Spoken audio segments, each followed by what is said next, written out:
প্রিয় দর্শক বন্ধুরা, এই মুহূর্তে আজকের ডেটে দাঁড়িয়ে অর্থাৎ 25/4/2024 তারিখে দাঁড়িয়ে এসএসসি এসএলএসটি চাকরি বাতিল সংক্রান্ত মামলায় এবার গুরুত্বপূর্ণ স্ট্যাটাস উঠে আসলো। সর্বোচ্চ ন্যায়ালয় সুপ্রিম কোর্টে এসএলপি বিরাট একটি পদক্ষেপ এবং সিরিয়াস একটি টপিক থাকছে এই ভিডিওর আলোচনায়। তাই আর্জেন্ট বেসিসে এই গুরুত্বপূর্ণ ভিডিওটি কিন্তু ক্রিয়েট করতেই হচ্ছে এই মুহূর্তে ব্রেকিং কিছু তথ্যকে নিয়ে আপনাদের জন্য। অবশ্যই ভিডিওটিকে সম্পূর্ণ শেষ পর্যন্ত শুনে বোঝার চেষ্টা করবেন, ভিডিওটিকে শেষ পর্যন্ত দেখে নেবেন। যে সমস্ত বন্ধুরা চ্যানেলটিকে এখনও পর্যন্ত সাবস্ক্রাইব করেননি, সাবস্ক্রাইব করে নিয়ে সঙ্গে থাকবেন। রাজ্য জুড়ে তোলপাড় অবস্থা, চাকরি চলে গিয়েছে কয়েক হাজার হাজার শিক্ষক শিক্ষিকার। কার্যত যোগ্য অযোগ্য এই সমস্ত বিষয়কে কেন্দ্র করে তোলপাড় চলছে রাজ্য জুড়ে, এবং সেই মুহূর্তে দাঁড়িয়ে অবশ্যই সর্বোচ্চ ন্যায়ালয় সুপ্রিম কোর্টের একটি ব্রেকিং নিউজ আপডেট উঠে আসছে। গত বুধবার মহামান্য কলকাতা হাইকোর্টের বৃহত্তর বেঞ্চের নির্দেশে চ্যালেঞ্জ জানিয়ে সুপ্রিম কোর্টে গেল এসএসসি কর্তৃপক্ষ, অর্থাৎ স্কুল সার্ভিস কমিশন কর্তৃপক্ষ।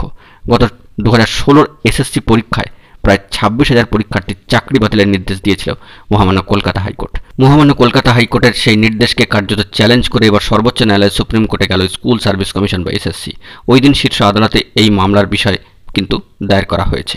গত সোমবার মহামান্য কলকাতা হাইকোর্টের সম্মানীয় বিচারপতি দেবাংশু বসাক মহাশয় এবং সম্মানীয় বিচারপতি মোহাম্মদ সাব্বার রশিদের মহাশয়ের ডিভিশন বেঞ্চ 2016 সালে এসএসসি এসএলএসটি নিয়োগ প্রক্রিয়া কার্যত বাতিলের নির্দেশ দেয়। প্যানেল বাতিল হয়। এর ফলে চাকরি চলে যায় প্রায় 25,753 জনের, কম বেশি প্রায় 26,000 জনের।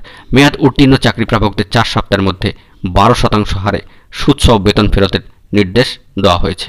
হাইকোর্টের এই রায় প্রকাশ্যে আসার পর গত সোমবার স্কুল সার্ভিস কমিশনের চেয়ারম্যান সাহেব সম্মানীয় সিদ্ধার্থ মজুমদার মহাশয় জানিয়ে দিয়েছিলেন এই হাইকোর্টের রায়ে কার্যত তিনি খুশি নন। এরপরই সম্মানীয় আইনজীবীদের সঙ্গে পরামর্শ করে নেন কমিশনের সম্মানীয় চেয়ারম্যান সাহেব।